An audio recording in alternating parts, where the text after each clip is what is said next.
this will work as time goes on. I'm just going to make sure the audio works. Nice. Chat, let me know on the audio, please, because I have a feeling because it's my account, it may be too loud or too quiet. I can't hear it at all. We can't hear any. No. No. We could hear this earlier. No. Try that. Audio. Oh, Chess's audio is fine. Oh, there we go. Now I hear it. Audio's fine. Liars. Yeah. There was no audio. Yeah, I hear it now. Is that too loud or too quiet? I'll quickly find it. Yeah, it's quick.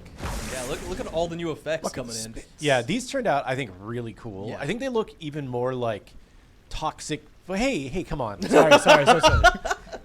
Calm down here. Have a look at this. It's a habit. My bad. But no, I think they look even more like toxic venom pit than they did before. Yes. You know, and it's just like double down on the goop. Yeah, we went hard with the goop. Yeah, that was something that it's like when we were having a look at Smite 1, we're like, okay, well, what are the important things to keep in with Jormungandr? What's kind of his theme, his FX themes going on? One of it was like kind of that toxic goop going on. Some of it was like the blue, purples, and pinks as well.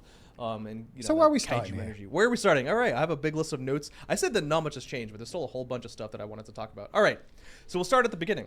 Okay. Which is his basic attacks. So one of the things that was talking about, you went to the right spot because usually we don't have a lot of basic attack information. And if we do, it might be on the passive, and Jormungandr's basic attacks were kind of on his passive. Okay. Now we're just putting it here because, well, you'll see.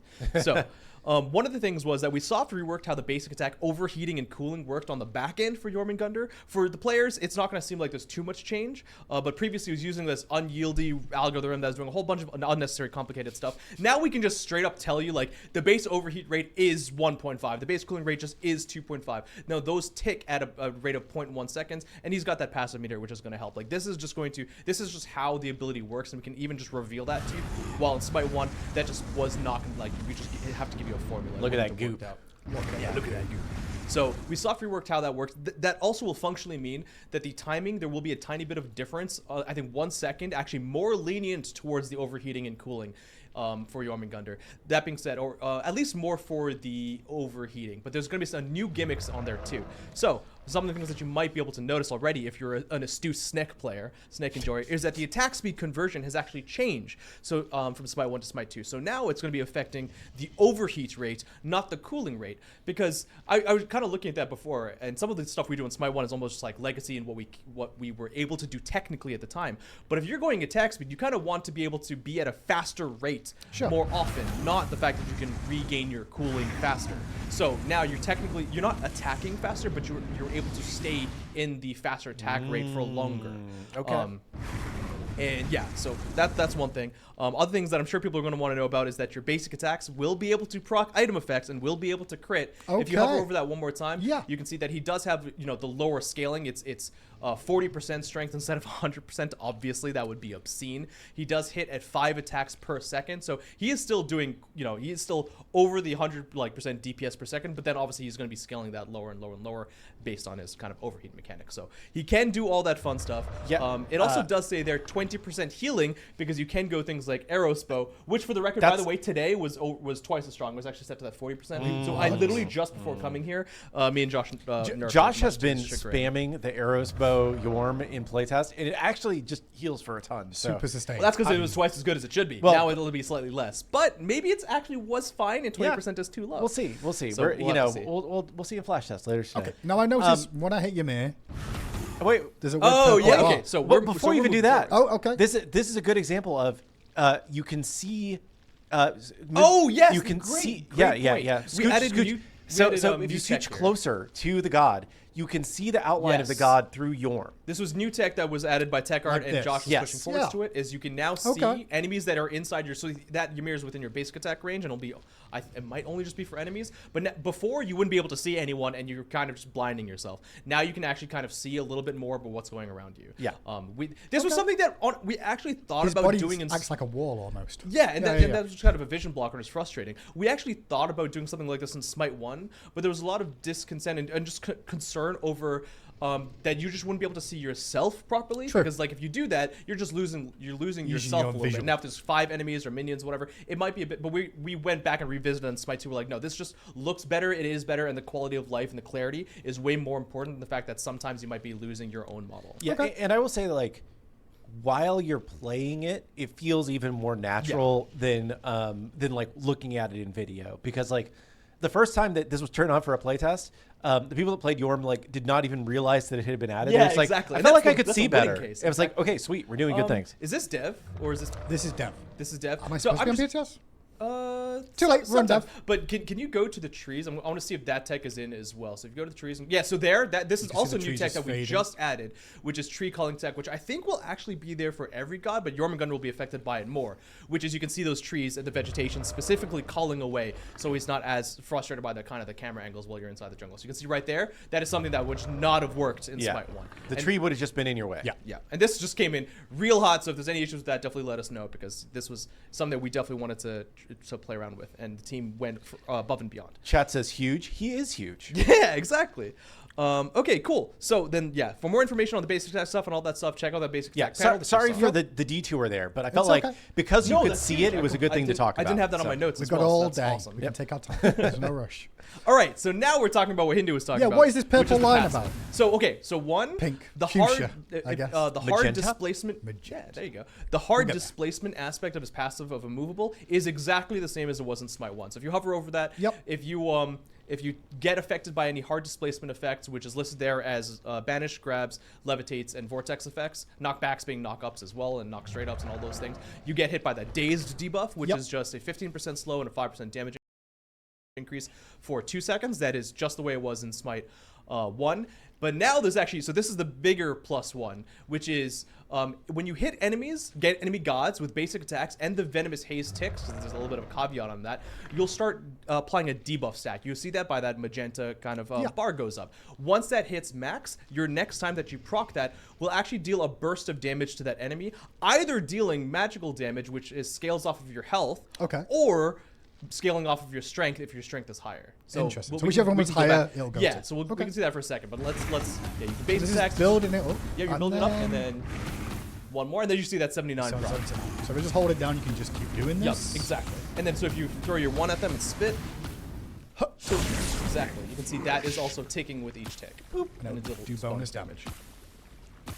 I'm out of place to minions on the map, objectives on the map. No, only enemy gods. Only Okay. enemy gods. So this is kind of that gimmick that we kind of teased around before, where you do, as Jormungandr, you do your whole kit. You use your one, you burst opponent with the 3, you absorb things, you do with the 2, and then you've got your basic attacks, and that feels generally pretty good. But now there's just a little bit more of that gameplay of like, okay, in between that, while your basic attack or you're chasing them down with your 1, you want to still, you have this goal of trying to burst those poison stacks and apply even extra damage. Someone just asked in chat, does it time out? And you can see Yes. it does time out So after a few seconds. If you hover over that passive information, I want to clarify on a few things. So the debuff duration lasts 4 seconds. It's not super long. It's 10 stacks, and then technically the 11th application will be what bursts. But yeah, whichever is higher. So you can see it there. You have actually 2 numbers. Yep. I ran into this before with like Sun Wukong. People just wanted more information. You're not doing both things. Whichever one is higher, it's either 5% of your max health or 100% of your strength. So if you start building into strength, and you might even start like Jormungandr as a strength build or a hybrid build, and you'll start seeing like that your health, your base health will still be higher until you buy enough whichever strength. is higher. And So then if you're building whichever is strength higher, and health,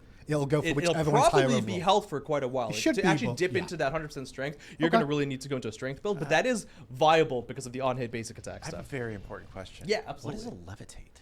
Levitate, I think technically was Cerberus's ulti. I don't know if we use it in many other places, but I just kept it just in case. Okay, just in case. I can absolutely. I was like, I know all of these CC types, but what the heck is a levitate? I think that was previously Cerberus, but I don't know if that's technically true anymore. Maybe Mordredal. Yeah. Okay. All right. Cool. We can keep going. Yes. So Okay. the So passive? that's the biggest part about his passive and his +1s. So that's mostly it. The rest of his kit is going to be a lot more similar to before.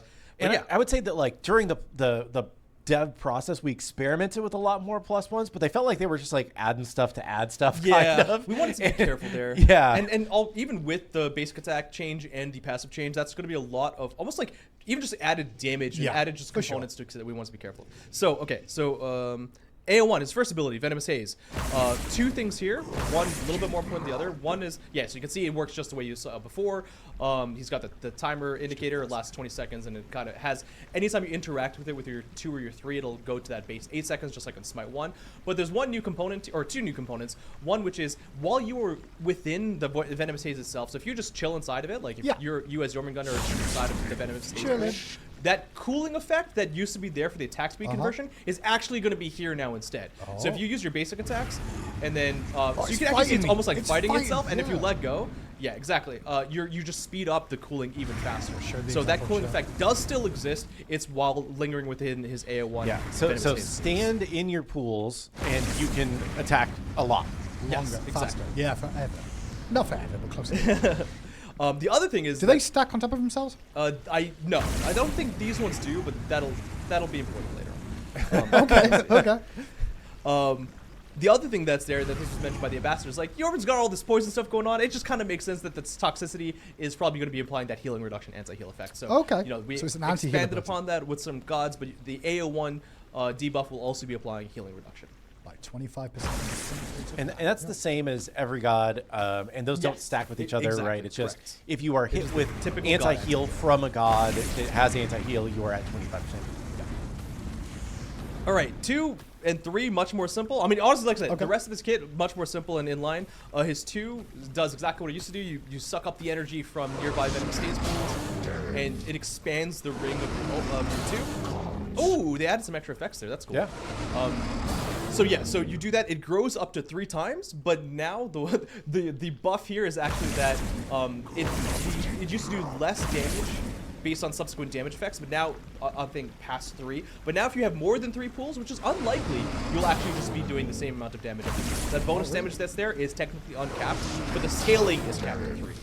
Just show it on that real quick. 3 sets and I'll actually have it. Yeah, and some people are commenting that like the radius looks a little bit different. Part of it is that the camera angle Yes. is just a little bit different than Smite 1. Josh talked about this a little bit on our Monday show, but like there was no great way to, even if we wanted to bring over the camera angle exactly the same as Right. it was from Smite 1. So we took a new stab at it and came up with what we thought was the best possible camera angle for Jorm in Smite 2. Yeah. So it's because of that ability looks a little bit bigger just because of the camera angle. Yeah, Okay. we didn't do any massive tweaks to like the animation. Like I would say that his animation should be basically the exact same. The effects were the biggest ones that would change for sure. Yeah, so the main thing on the AO2 is that it grows up to 3 times as normal, but the bonus damage can actually be from as many and does not have subsequent damage reduction. Yeah. Just see the size differences. You got more pools now. Yep. Yeah, and you can see as well, just as usual, because I didn't mention it, is that he does have that empowerment effects, which is cool. Actually, I haven't seen that Yeah. effects before, which is he'll have his unlimited like overheat rate. So you just do that in the basic attack, 2 seconds per pool. You can see his passive meter is not draining. He's firing at the max. Lord. Okay. Cool. This next thing for the AO3, so the AO3 hasn't changed as well. Submerge. Jungle Jorm clear speed, by the way. Ooh, yeah, Jungle Jorm clear speed does feel good, especially with Boombas as well. Like that, we actually found a bug with Boombas, but that's a whole separate issue that we then went to fix. Yes, so Submerge works exactly the way it did before, which is when you go underneath the ground, you're stealth, you gain movement speed, and you can refire to knock up enemies. You also have that pulsing kind of sonar effects, which helps you to reveal enemies over walls. You can kind of see that. It does have a range to it, so it's definitely not unlimited range. One new thing about it, though, is that we actually gave it the Loki stealth like flicker reveal, so that Jormungandr, if you hit Jormungandr, he will no longer reveal himself instantly and lose that sonar effect. He'll actually just do the pulsing reveal. It's like it'll be definitely more obvious with, like when gods hit you. So he will be a little bit more of a stealthy snake than ever before. Okay. Yeah, still and the then same interactions with yeah, the same one as interactions with usual? the 3. He splits those out. They form 2 new pools. Yeah. If you've never played Jorm before, the general flow while laning is 1, 3, 2. You know, you make a pool, you expand the pool, you get a big 2 out of it. Yeah, Yeah, just still Jorm's 3 reveal will still characters. reveal stealth characters. And also over walls, you can see and just gain some vision there in the mid lane. Yeah, so 2 Jorms, like, in their 3s together, will just keep revealing each other. Can he crit? Someone asked already. Yes, he can crit, but it'll be Okay. for that reduced, like, strength Reduce the amount amount. of the basic attacks, as we said there. Yes. Okay. And then is the ult all we have left? The ult is all we have left, I think.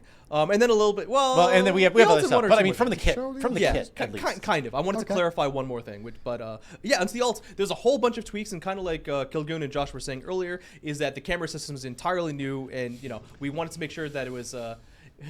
We wanted to make sure that that it felt as similar to Smite 1 as possible, or even better in certain cases. But gameplay wise, it's mostly the same. The biggest changes. So if you want to go ahead and use it, Sure. you'll see that the rectangle crash component is larger than it was before. We kind of wanted, yeah, there is a couple bugs. One of them is that Yorm's untextured right now, sometimes it's salty. So It's fine. That's it's what fine. we It's found still out no today. issue. It actually just cropped up today, so that's kind of surprising. But yeah, there's a whole new thing. You just want to. Yorm's ulti is not the easiest thing to use, but two things we'll see here immediately, other than the untextured component, which we're not keeping no, is that the rectangle is larger. It doesn't do any more damage than it did. Also, it's much more well defined. So shout out to Arthur for a lot of the effects. You can just see it a lot better. Yeah. But the other thing that Hindu was doing a little bit there, kind of not on purpose, which is the min range is changed, so you can actually cast it, like you can overlap the initial starting radius. So that will make it a lot easier to use on enemy gods who are trying to just juke underneath you. Way harder, way easier to finally get that. It's not super easy, but it's gonna be way easier. That being said, and I want to give the caveat that one of the reasons why we had the min range in Smite 1 was because it looks a little bit goofy at this range. Like when you're underneath it and if you're just doing it at the minimum, like if you try and get like kind of parallel to the ground or whatever it is, like it looks a little bit janky, but it's not too bad. Like we're just like, this is gonna just still be a quality of life increase. But yes, it does look a tiny bit janky with the tiny little loop and then that crash down. So yeah, there'll still be that.